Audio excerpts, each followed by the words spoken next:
If you own a mobile phone, you must see this. For years, the experts have been arguing over them. Some say they're perfectly safe. Others claim they fry your brains. Well, an international team of doctors, including two of Australia's finest surgeons, have just released their latest comprehensive research. And as the father of young children, it really made me sit up and take notice. They say prolonged use of mobile phones could double the risk of malignant brain tumours, the deadliest of all cancers, the kind that leaves no survivors. With an entire generation now growing up hooked on their mobiles, that could be absolutely devastating.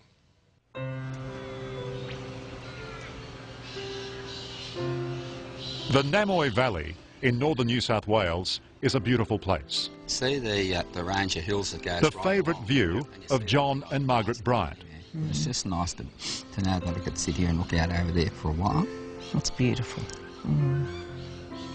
Little piece of heaven on earth, isn't it? But John is terrified he won't be looking down upon it for much longer. He has terminal brain cancer. You've got to hang on, you've been so positive all throughout.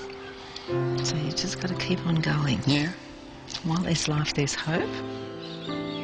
Ironically, after a life of physical toil on the land, this rough and tumble farmer blames modern technology for killing him, his mobile phone.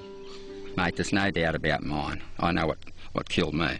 John, you're saying what killed you as if you're already dead. Yeah, well, I am dead, aren't I? I'm a dead man walking, really, aren't I? When you think about it. This is when you knew you were in a bit of strife, was it, when you first went up? Oh, yeah, when I started. Last November, John was working in his shearing shed when he lost control of the left side of his body. Doctors found a malignant tumour just behind his right ear. I told Dr. Hughes, he's a very good doctor, I said, I don't want any crap, tell me the truth, you know. He said, I'll tell you the truth. This is the truth. He said, with this disease, there are no survivors, everyone dies.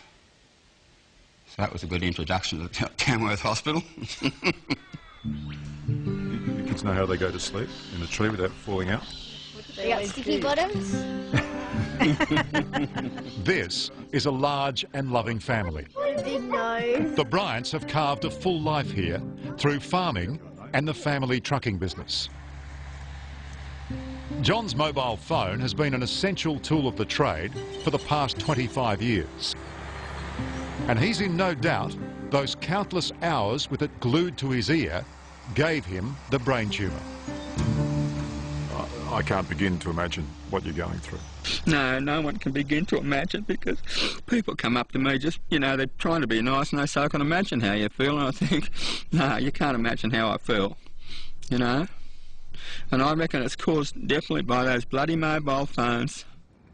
Dr. Teo, John insists his brain tumour has been caused by his mobile phone. Do you agree with his diagnosis? Insist is a strong word, and there are always two sides to every story. But if the question is, do I believe that mobile phones can cause brain cancer, the answer is yes, I do. Exactly. The fact that you've deteriorated so much in the last 3 days means that you probably won't survive more than about 3 more weeks with this. Yeah. It's that bad. Yeah, I know it's bad. Dr. Charlie Teo is John's neurosurgeon, his last hope to beat the tumour. He's also the co-author of a frightening new study that's predicting a dramatic increase in brain tumours caused by the long-term use of mobile phones. That's a huge fear. I mean, what if we're right?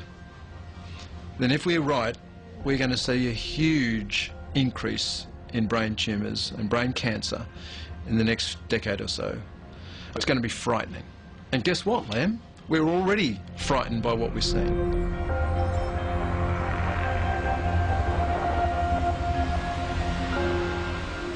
Most of us are pretty wary of these things, and with good reason. Microwave ovens use electromagnetic radiation to cook your food. Now, it's exactly the same energy on exactly the same wavelength as the stuff that's being pumped out of your mobile phone.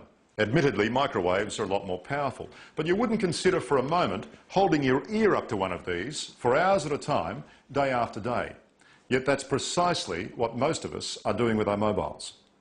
Long-term use of mobile phones is associated with a doubling of the risk of being diagnosed with certain brain tumours. You're saying that if you use a mobile phone over an extended period, Right. Over 10 years. you double your risk of developing a brain tumour. That's what the data that we've analysed, that's what it shows.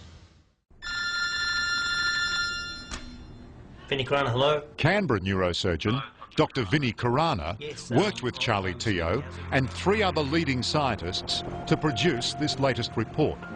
And he believes mobile phones could be the biggest public health issue since tobacco. Were you surprised at the size of the result? I actually think it may be a conservative estimate. You think doubling the risk is conservative? Yes. I would be very happy to be wrong about this, because the public health implications of being right about this are enormous. At the moment, there are just over 4 billion users of mobile phones. There are people as young as 3 using them. And that's where the biggest threat lies, with our kids. Today, being presented with your first mobile is an essential passport to life. Our kids inhabit a wireless world, and it's nothing for them to spend hours each day chatting on the phone. On the average, I use it about 4 hours a day. I normally have long conversations at night with people. I don't know, I use my phone a lot. I've got to probably say about at least 4 hours as well. Yeah. This is the way we've been brought up to communicate with our mobile phones, and it's just the easiest because they're portable, we can take them anywhere. So it's just the easiest way to communicate with our friends. I have been incredibly worried, concerned, depressed at the number of kids that I'm seeing that are coming in with brain tumours, malignant brain tumours. Just in the last 3 or 4 weeks, I've seen probably half a dozen kids with tumours that really should have been benign, and they've all been nasty, malignant brain tumours. We are doing something terribly wrong.